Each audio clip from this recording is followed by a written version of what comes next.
stories glow. Palm lantern ignite, where the tales will flow. Whispers of the night, under moonlit skies. Every word so bright, in your mind it lies. Lantern light guides you through the night. Every tale in sight makes your heart ignite.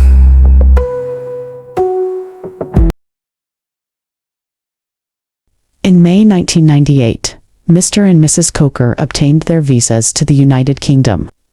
They sold their cars and valuable properties. They planned to relocate to the UK with their 2 children, Lola, a 5-year-old girl, and Perry, a 3-year-old boy. On Wednesday, July 15th, the Cokers flew to Peckham, southeast London. They stayed at Mrs. Coker's sister's residence until they were able to find an apartment for their family. In 2 weeks, they signed a lease for an apartment in the neighborhood and settled down nicely. Mrs. Coker found a primary school for her children. Lola was enrolled in Year 1, and Perry in preschool. Although Mr. Coker was an engineer in one of the manufacturing firms in Nigeria, he couldn't secure an engineer job in the UK.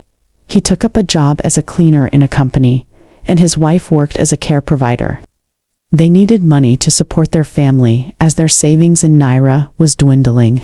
As time went by, the Cokers worked tirelessly, juggling multiple jobs to make ends meet and provide for their children. With persistence, the Cokers got into their professions. Mr. Coker secured a job as an engineer in a big firm. Mrs. Coker worked as an accountant with the government. After several years, Lola and Perry graduated from primary school. They were now in secondary school. In Year 8, Perry became unruly. He stopped doing his homework and started stealing items like money and computer games from school. He was addicted to computer games, which he played when his parents were not around. Lola reported her brother to their parents on several occasions, and she ended up getting beaten by Perry and his gang of friends. One day, Mrs. Coker snuck into Perry's room and found the stolen items under his bed. She questioned him, and he wasn't remorseful. When Mrs. Coker tried to discipline him, Perry threatened his mother that he would call the cops on her. Mrs. Coker was worried and reported Perry to her husband. They both brooded over it. They were worried that if Perry continued like this, he might end up as a gang member. It was dicey for them. They were only aware of the use of physical and corporal punishments to discipline a child, which might get them in trouble in the UK. Coupled with their absence at home due to work, they foresaw a looming danger with Perry, alarmed by the drastic change in their son's behavior. Mr. and Mrs. Coker made a heart-wrenching decision. They sent Perry back to Nigeria to live with his grandmother. They lied that the family was spending the Christmas holiday in their village in Ogun State. When they got there, they spent 1 week with grandmother Becky. On Sunday during church service, Mr. and Mrs. Coker snuck out of church with Lola. They went back home to grandmother Becky's house. They packed their bags and took Perry's passport and computer games with them. They flew back to the UK, leaving Perry with grandmother Becky. The decision was painful, but they believed it was the only way to protect him from the destructive path he was heading down. In the quiet village of Ijebu-Ode, Perry experienced a stark contrast to the life he had left behind. Grandmother Becky was warm and filled with love, but was a strict discipline. Moreover, in the village, resources were less available compared to the UK. One Saturday morning, grandmother Becky told Perry to join the village boys to fetch water from the village stream for cooking and bathing. Perry, in his British accent, vehemently refused. "Grandma, you must be joking if you think that I will join those barbaric village boys to the stream," he responded. Grandma Becky looked at him calmly and told him that if he didn't get water for the house, there would be no food for him. "Why should I care about your smelling local food? I only eat them so that I won't starve." "I miss fish and chips," Perry said, eyeing grandmother Becky. Grandmother Becky ignored him, and when he least expected it, she grabbed Perry and gave him the beating of a lifetime. Those respectable young boys in the village are not barbarians, and my food is not smelly, she kept saying as she whooped his butt. No grandchild of mine will be useless. I will teach you respect, empathy, and hard work here in the village, she told him. Perry cried, and there was no cop to save him. He knew better than to fight with Grandma because she had the village youths at her beck and call. After that beating experience, Perry became respectful. Over time, he bonded with Grandma.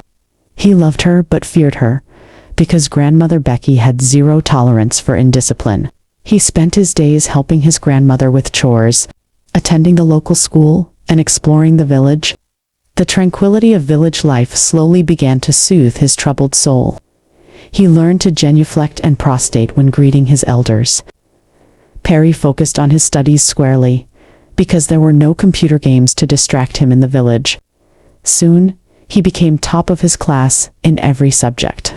His parents and sister in London were happy they took the bold step on him, and were grateful to Grandmother Becky for instilling discipline in Perry. One weekend, Perry went out to play with some boys from his class, unknowingly to him that the boys were envious of him. He was always top of his class, and all the girls in their class wanted Perry. They all went swimming at the village stream. On their way back, one of the boys mentioned that his watch was missing. He got the watch from his paternal aunt in the US on her last visit. They searched for it and could not find it. They all agreed to search each other's bag. Lo and behold, the watch was sitting nicely in Perry's bag.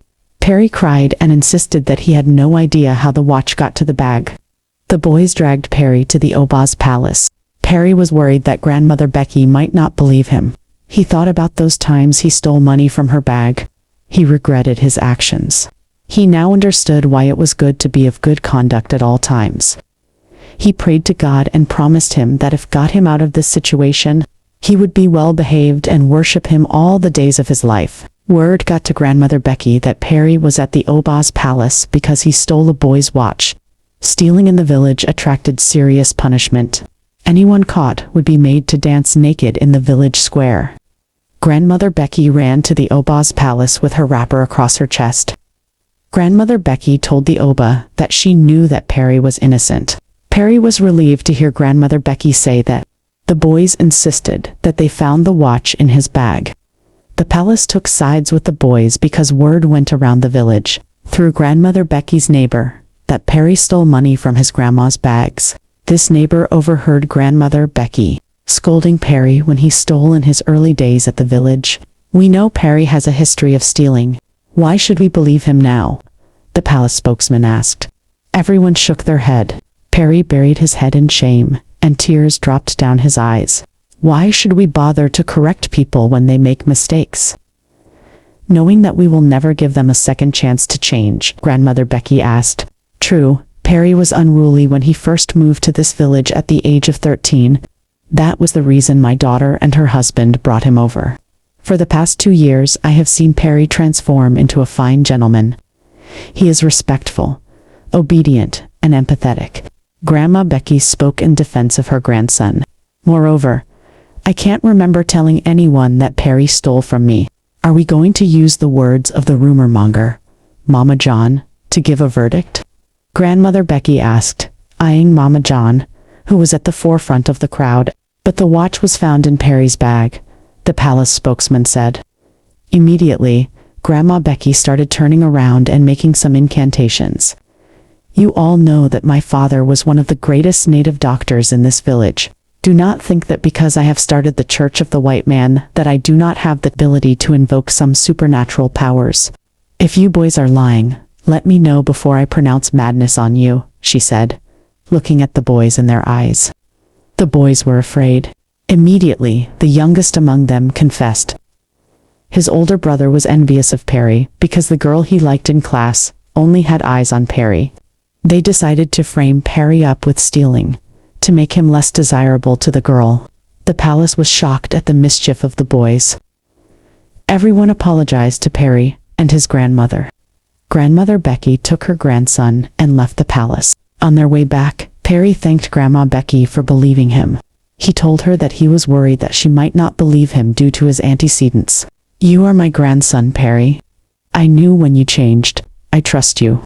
I had a huge sum of money in the house several times, and you never touched them. Perry embraced his grandmother and told her thank you. I promise to make you proud of me, grandmother, he said. I have no doubt in him, she said, and hugged him back. But, were you really serious about making those boys mad? Perry asked her. She chuckled and answered, that was me acting. I needed to do something dramatic to make those mischievous boys spill the truth. They both laughed, and Perry told his grandmother that he loved her. After Perry's final year in secondary school, his parents and sister came for him. He never wanted to leave his grandmother. His grandmother told him to go because there were more opportunities for him in the UK. They promised to keep in touch. Lola was jealous of the bond between Perry and Grandma. She told everyone she wished she was left in the village with their grandmother like Perry. Although they heard of Perry's changes on the phone, his parents were astonished to see Perry transform into a wise and mature young man. When Perry returned to the UK, he completed his A-levels and later enrolled in a prestigious university to study medicine. Perry's journey through medical school in the UK was nothing short of inspiring. From a rebellious teenager to a disciplined young man, his transformation was largely thanks to the values instilled in him by his grandmother Becky. Even during the most hectic days of his final year, Perry never missed his Sunday phone calls with her. They'd chat about his studies, his future plans, and their memories from the village. Her words always grounded him. Remember, Perry, she'd say, your success isn't just about books and certificates. It's about how you treat people. That wisdom stayed with him. As graduation approached, Perry excelled in his classes and was awarded the top spot in his class. When he called to tell his grandmother, her pride shone through. You've done well, Perry, she said. But always remember to stay humble and kind. After graduation, Perry started his medical career at a well-known hospital in London. He quickly stood out, not just for his skills, but for the care and respect he showed his patients. It wasn't long before Perry began dreaming of owning his own hospital, a place where he could ensure patients felt valued and cared for. That dream became a reality. A few years later, the medical director of a well-established hospital decided to retire. Perry saw this as the perfect opportunity. After careful negotiations, he bought the hospital. It was a milestone in his career. But what made it truly special was what he did next. Perry renamed the hospital Rebecca Memorial Hospital in honor of his grandmother. On the day the new sign was revealed, he called her to share the news. Grandma, he said, his voice full of emotion, the hospital is named after you. It's my way of saying thank you for everything you've done for me. Grandmother Becky was overjoyed. Oh, Perry, she said, her voice breaking, you've made me so proud. I pray this hospital helps and heals many people. And it did. Rebecca Memorial Hospital became famous not just for its high-quality care, but for the compassion and dignity with which every patient was treated. Perry poured everything his grandmother had taught him into his work, and her legacy lived on in every life he touched. Underneath the stars, worlds begin to